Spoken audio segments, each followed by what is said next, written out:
Welcome to the Dead Podcast. I'm your host, Desi, and on this podcast, I discuss all things spooky and weird, from ghosts, demons, religion, to folklore, urban legends, true crime, and all things paranormal, with some horror movie reviews sprinkled in.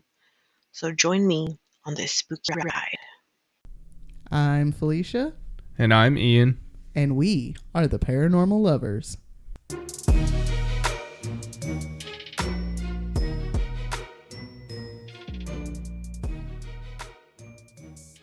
Hello, paranormal dudes, dudettes, and dudays. Welcome back to another episode of the Paranormal Lovers. Hey guys, Hey, guys.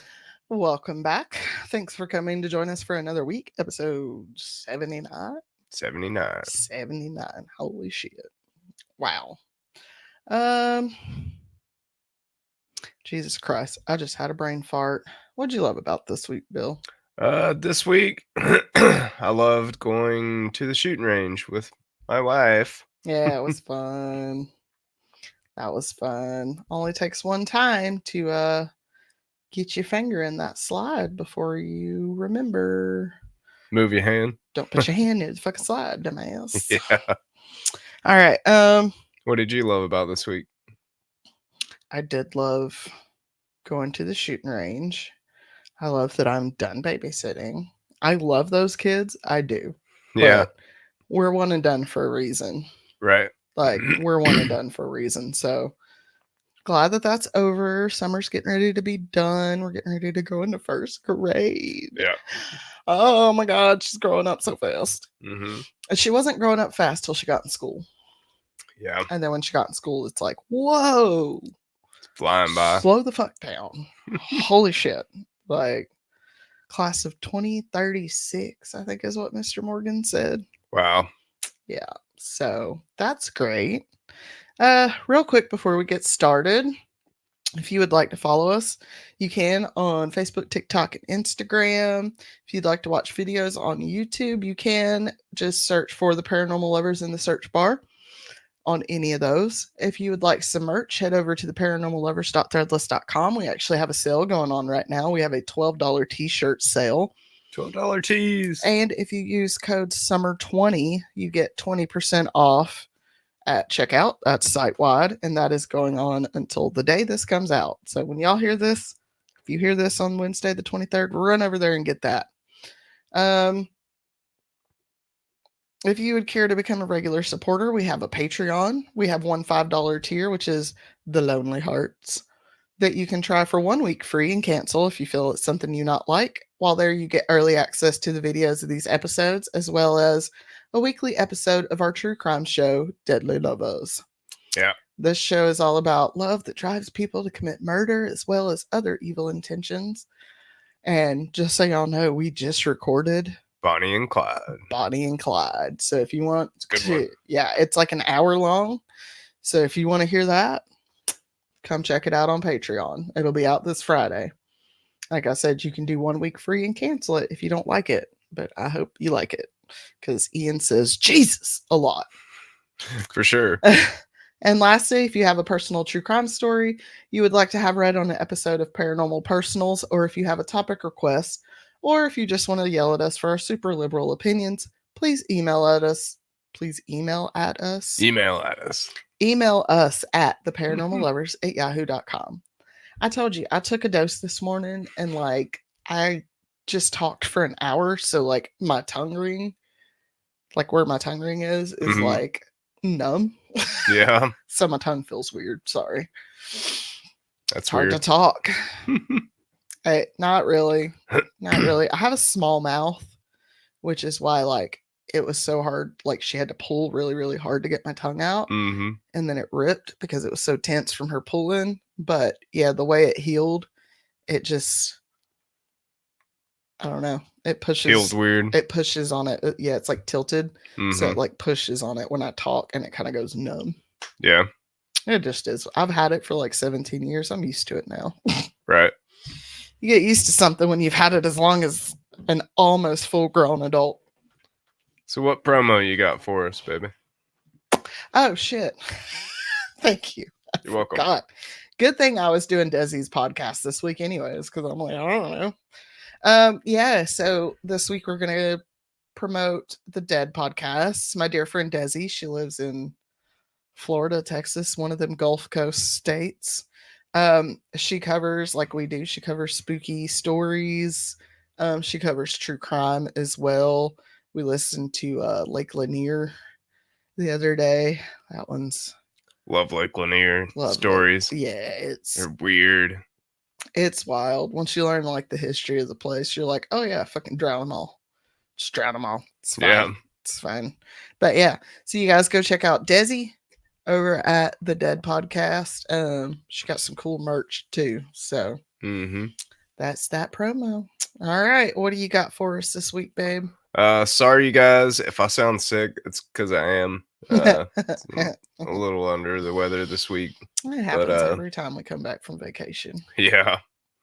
So we got a really good episode. If you guys have listened to our podcast, but like a couple episodes back, you know that we went to Savannah, Georgia. We had a great time. We visited many places. Went to a railroad museum. That was just cool. I'm a graffiti lover, so like it was cool for me. We brought back this cool yeah, there you go.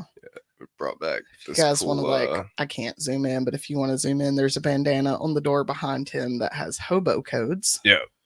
Which is kind of the start of graffiti. But yeah, it was a code that they would write on trains to like let them know if the place was safe or not. Safe or not. It is actually quite interesting. Like when you look at it and see what they mean, it's like there's stuff for like you can get medical help here. There's an old lady that'll give you food here. Don't stop here because the cops will arrest you. Like it's really, really cool the way that they use that as a language. Yeah. To talk amongst themselves and how that evolved into the beautiful graffiti and artwork that we have today, street art that we have today. Because whether you like it or not, graffiti is an art. Oh, yeah. And the longer I'm married to you, the more I understand how much really goes into graffiti. For sure. Like how amazing an art it really is. So we went to several of Savannah's restaurants. We got a chance to go to Tybee Island for a whole day and swim the ocean. It's a must for anyone at least once a year. And yes, people, we know there was a shark. Yeah.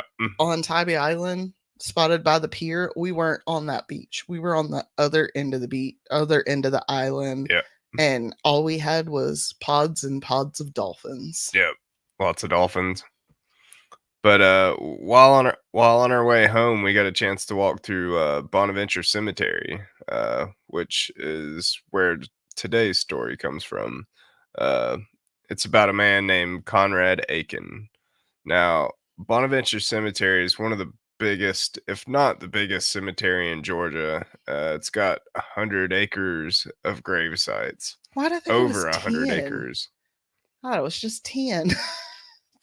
I haven't even begun to scratch the surface of that damn cemetery then. 100 acres is like a big area. Yeah, I think I've maybe walked through 2. Yeah. Now, the energy in this place is haunting. If you guys haven't seen our little clip or of like our walkthrough, go to Instagram and check out our reel where we visited this haunted place. Bonaventure was built upon an old plantation. The site was purchased for a private cemetery in 1846 and became a public cemetery in 1907. It's been a popular tourist destination for over 150 years due to its tree-lined roads, many notable persons, and unique cemetery sculptures and architectures. It's also known for the folklore associated with the site and the people. While we were there, we participated in leaving rocks on the gravestones of many of the grave sites that we visited. Many, many children. Patty was very moved, I think, by that experience. Yep. It's very daunting to come face to face with mortality at a young age, but It's the reality of the times. We walked for a bit. We seen many graves and strange sculptures. The sculptures there are like wild.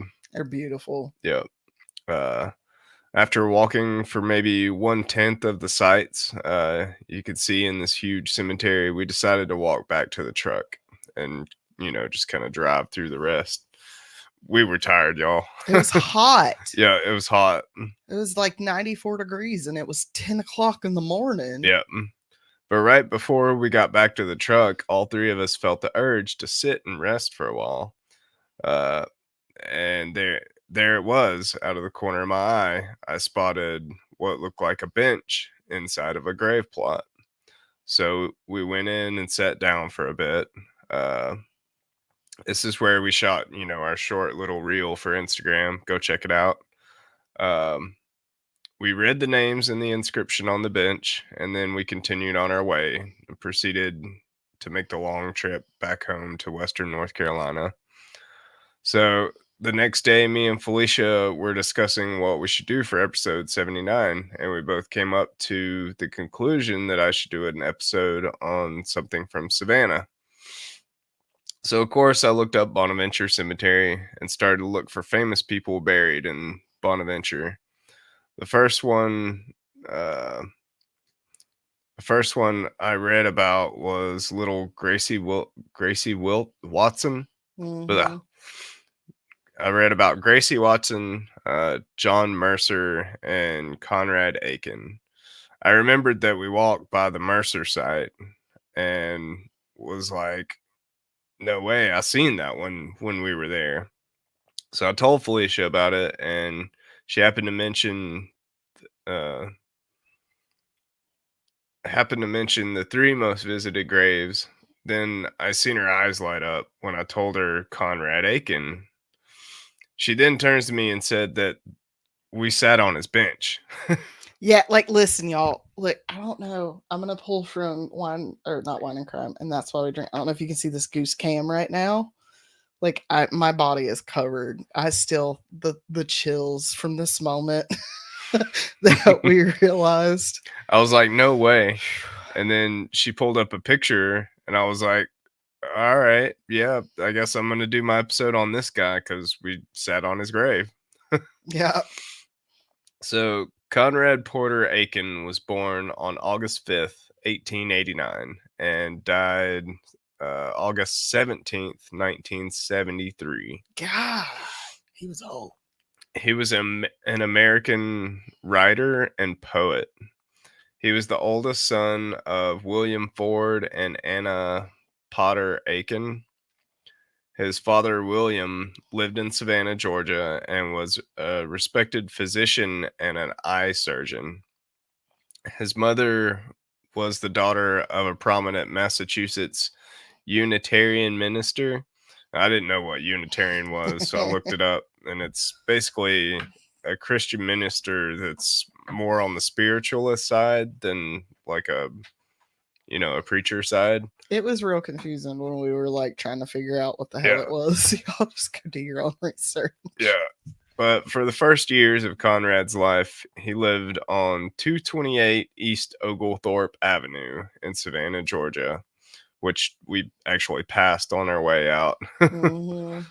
On February 27th, 1901, Conrad's dad, Dr. Aiken, murdered his wife and then committed suicide. Fucking hell. Yeah. That's why I was like, I wonder if they died in a car accident or something. Because I was like, oh, they died on the same day. How tragic.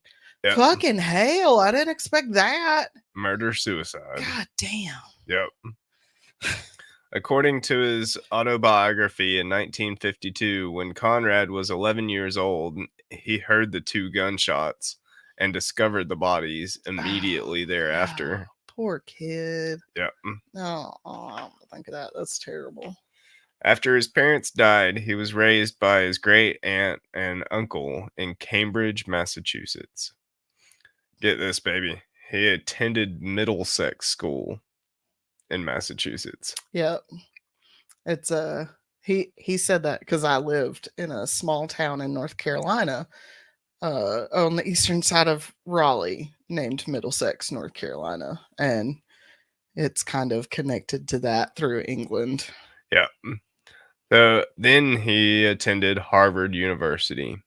At Harvard, Conrad edited a book called Advocate by T.S. Eliot, who became a lifelong friend and colleague of Conrad. Nice. It was also at Harvard where Conrad studied under another significant influence in his writing, the philosopher George Santayana. Conrad was strongly influenced by symbolism, especially in his early works. In 1930, he received the Pulitzer Prize for poetry for his selected poems. Damn. Many of his writings had strong psychological themes. He wrote the widely anthologized short story Silent Snow, Secret Snow, partially based on his childhood tragedy. It was about a boy with a secret that falls kind of in and out of reality as he pictures snow Hmm. falling around him. Uh, Other influences were Conrad's grandfather, Potter, who had been a church preacher. Also, Walt Whitman's freestyle poetry, which was a spoken word style type of poetry that didn't really use rhyming words. Uh, this helped Conrad shape his poetry more freely, while recognition of a god grounding his more visual, rich explorations into the universe. Some of his known poetry, such as Morning Song of Sinlin, uses two influences to the greatest effect. His collections of verse include Earth Triumphant in 1914, The Charnel Rose in 1918, and also an In the Hanging Gardens in 1933. His poem Music I Heard has been set to music by a number of composers, including Leonard Bernstein, Henry Cowell, and Helen Helen Searles Westbrook. Conrad wrote and edited more than 51 books, the first of which was published in 1914, 2 years after his graduation from Harvard. His work includes novels, short stories collected in 1961, uh, reviews, and an autobiography and poetry. He received numerous awards and honors for his writing, though for most of his lifetime he received little public attention. Though Conrad was reluctant to speak of his early childhood trauma and ensuing psychological problems, he acknowledged that his writings were strongly influenced by his studies of Sigmund Freud, Carl G. Jung, Otto Rank, Ferenczi, and Adler, and other depth psychologists. It wasn't until the publication of his autobiography that Conrad revealed the emotional challenges that he had battled for much of his life. I can't imagine. During the 1920s, Freud heard of him and offered to psychoanalyze him. Oh God. While on board a Europe bound ship to meet with Freud, Conrad was discouraged by Erich Fromm from accepting the offer. Consequently, despite Freud's strong influence on Conrad, he never met the noted psychoanalyst. As he later said, Freud had read Great Circle and kept a copy in his office table, but Conrad didn't go, although he started to. I don't really blame him. Right, So there's like Sigmund Freud's coming out as not a great guy. right. Misgivings set in, and so did poverty.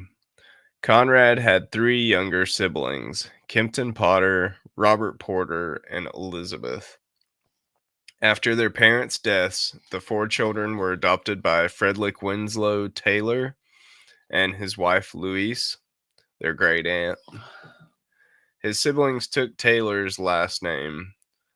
Kempton helped establish the Aiken Taylor Award for Modern American Poetry. Nice. He was married 3 times. Firstly to Jessie McDonald from 1912 to 1929. Secondly to Clarissa Lorenz, 1930 to 1937. Clarissa authored her own biography called Lorelei II. And thirdly, he was married to painter Mary Hoover from 1937 to 1973. He fathered 3 children by the first wife, Jessie. Did you say John. 1937 to 1973? Yeah. Wow, that last one stuck, did it? Yeah. He fathered the three children by his first wife, Jessie. Their names were John Aiken, Jane Aiken Hodge, and Joan Aiken, all of who became writers. Conrad married Jessie McDonald in 1912, and the couple moved to England in 1921 with their 2 young children. John, born in 1913, and Jane, born in 1917. They settled in Rye in East Sussex, where the American novelist Henry James had once lived. The couple's youngest daughter, Joan, was born in Rye in 1924. Conrad Aiken then returned to Cambridge, Massachusetts, as a tutor at Harvard from 1927 to 1928. For many years, he divided his time between Rye, New York, and Boston. In 1931, he was introduced by the artist Paul Nash to Edward Burra, a painter also living in Rye. That year, Burra painted his gouache painting style used for centuries. This one was titled John Death and was inspired by Conrad's poem of that same name, and originally intended to illustrate a projected edition that was never realized. Nevertheless, the 2 men maintained a lifelong friendship thereafter. In 1936, Conrad met his third wife, Mary, in Boston. Boston. In the following year, the couple visited Malcolm Lowry in Cuernavaca, Mexico, where Conrad divorced Clarissa and married Mary. The couple moved to Rye, where they remained until the outbreak of World War II in 1940. The Aikens settled in Brewster, Massachusetts on Cape Cod, where he and his wife, Mary, later ran a summer program for writers and painters named after their antique farmhouse, 41 Doors. Despite living for many years abroad and receiving recognition as a Southern writer, Conrad always considered himself an American, and in particular a New Englander. Over the years, he served in loco parentis, as well as mentor to the English author Malcolm Lowry. In 1923, he acted as a witness at the marriage of his friend, poet W.H. Davies. From 1950 to 1952, he served as poet laureate of the United States. In 1960, he visited Grasmere in the Lake District, England, once the home of William Wordsworth, with his friend Edward Burra. Conrad lived primarily at their farmhouse in West Brewster and wintered in Savannah in a home adjacent to his early childhood house. Conrad died on the 17th of August, 1973, and was buried in Bonaventure Cemetery in Savannah, Georgia, on the banks of the Wilmington River. His widow was buried beside him after her death in 1992. The burial site was featured in the Midnight in the Garden of Good and Evil Oh, it's a great fucking book. by John Berendt. According to local legend, Conrad wished to have his tombstone fashioned in the shape of a bench as an invitation to visitors to stop and enjoy a martini at his grave. That right there put us in tears, son. When you read that out loud, we were both just like, oh, we stopped and rested on his gravestone. Yep. God dang it. Real quick, have you seen an image of John Deeth? I think it's actually pronounced Deeth. Because it's like D-E-T-H. Yeah, D-E-T-H. Wow. That's a cool painting. That's wild. Right. Like my brain's like, eh. But yeah, it was a very, I don't know. It was again another moment where you get like goosebumps and it's just like, oh shit. Right. The bench at his gravesite is inscribed with "Give my love to the world" and "Cosmos Mariner, destination unknown."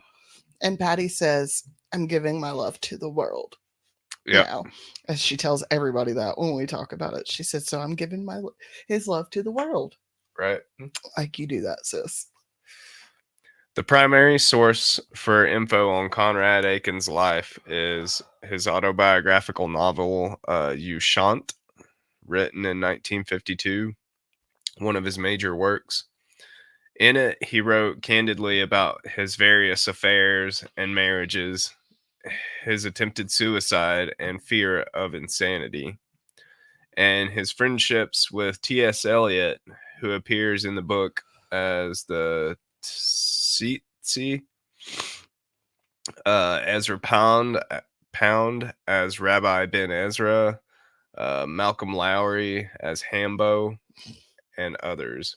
I'm sitting here thinking about what it must be like to be surrounded with friends of such literary genius. Right. Like the words that must come out of their brains. Right. Like it must be amazing. Conrad was named poetry consultant, now U.S. Poet Laureate of the Library of Congress from 1950 to 1952. Conrad's numerous prestigious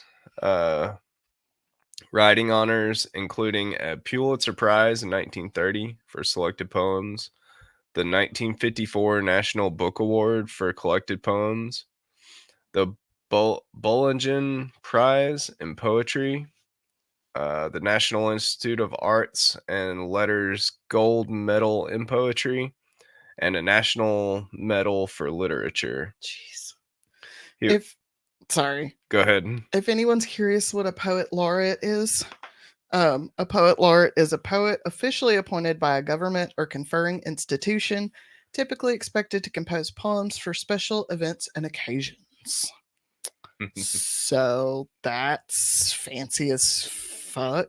And in the US, they are appointed by the Library of Congress and typically serve a 1-year term. Nice. So that's pretty cool. He was awarded a Guggenheim Fellowship in 1934, an Academy of American Poets Fellowship in 1957, Huntington Hartford Foundation Award in 1960, and Brandeis University's Creative Arts Award in 1967. He had a lot of awards. What is this? This man is just doing all this shit, and what am I doing with my life? What am I doing with my life? Making reels on Instagram? Goddamn. Conrad was the first Georgia-born author to win a Pulitzer and was named Georgia's Poet Laureate in 1973. He was the first winner of the Poetry Society of America Shelley Memorial Award in 1929. In 1973, he was nominated for the Nobel Prize in Literature, but he died months earlier before his only chance to be awarded. Well, hopefully someday they can give it to him posthumously. Right. After the fact. Yeah. In 2009, the Library of America selected Conrad's 1931 story, Mr. Arcur- Arculus, Arcularis, for inclusion in its 2-century retrospective of American fantastic tales. Uh, I don't know why such a distinguished guy and author wanted us to come sit on his grave for a while, but thank you, sir, for your hospitality We do appreciate that. and letting in our entire viewers, check out your grave. Yeah, I'm real sorry about your parents. God dang. I'm gonna be side eyeing that grave next time we go in there. Tripped us out though, like sitting on his grave and then like coming home and reading about it, like that he wanted people to come visit. The serendipity couldn't been dipping anymore. Like, you know what I mean? Like, it was insane. It gave us chills, and I don't know. It kind of feels like y'all probably think I'm crazy, but it kind of feels like a nod from Conrad for our work. Yeah. You know what I mean? Yeah. So I don't know. And I've been trying to write a book since I was like 15. Yeah. So maybe someday. We'll see. We'll see if I can get my brain to focus. We thought it was cool though that he seen a couple of artists and then told us to come over and sit down, basically. Pretty much, yeah. Like we were walking back to the truck, and Patty was like, "I'm tired. I want to sit." And we were like, "There's a bench. Let's go sit over there." Maybe that's who he wanted to come visit was Patty. Maybe, which is fine. That's fine. She's an artist. Yeah, Fucking she through and is. through. Like, well, she's. I don't know. That girl is so multifaceted. Yeah. There are layers and layers and layers to that girl. Like, yes, she's an artist. She also loves math. She's fascinated by science. Yeah. She doesn't like to read very much, which makes me pretty sad. Yeah. She kind of seems interested with history. Like, she's just layers to that girl. Mhm. So probably wanted all of us to just come rest. Mm-hmm. Because she gets it from somewhere. Right. So you got anything else, or is that it? That's it. That's it? Conrad's story. Oh, that's pretty awesome. Yeah. Appreciate Conrad It's a famous writer. Yeah, for sure. I read a little bit of his the Silent Snow. Yeah, his short story. Yeah. And yeah, it was just about like a kid that was having mental troubles, Yeah, I can probably feel that one in my soul. Like the weight of all the snow just building up around him, Yeah. Like, yeah. He should have tried some. But he was a good author. Like, I mean, the way he wrote was pretty cool. Oh, I mean, that's the thing with art is art really comes from your soul. Mm-hmm. Whether it's written word or paint on canvas, sculpture, music, art comes from your soul. And oh yeah, if it doesn't, it's not gonna be, I don't know, it'll still be art, but like it's not gonna speak to people. Right. It'll just be a pretty piece to look at. Yeah. That's why when I looked at like John Deeth, I was like, oh, there's a lot going on in that. Yeah, oh yeah. There's a lot. I'm like, I feel that trauma. Not that trauma, because I haven't had that happen. That short story that I started to read was like a long story. Mm-hmm. It wasn't really short, but well, short stories can be up to like, I don't know, 100 pages or something. Right. I can imagine it's you said it was like based on his trauma from his childhood trauma. Yep. God damn, I can't imagine. Yeah. That's still just like kids shouldn't see stuff like that. Yeah. And it's sad that kids still do to this day. Mm-hmm. But that was really nice. I appreciate the palate cleansers we've had today after the last few weeks. Yeah. Because they've been rough. And I have a kind of a interesting one. I'm going to get back into some more spooky shit instead of more rage against the system shit next week. Yeah. We'll get back into some spooky stuff, guys. Mm-hmm. All right. Well, we appreciate you listening, and we hope you give us a like, follow, subscribe, and all that good jazz. Go get you guys some merch over on Threadless. Give us a follow on Patreon if you would care to support us. Like, comment, subscribe. All that good jazz. And we will see you guys next week. Love you guys. Bye. Bye.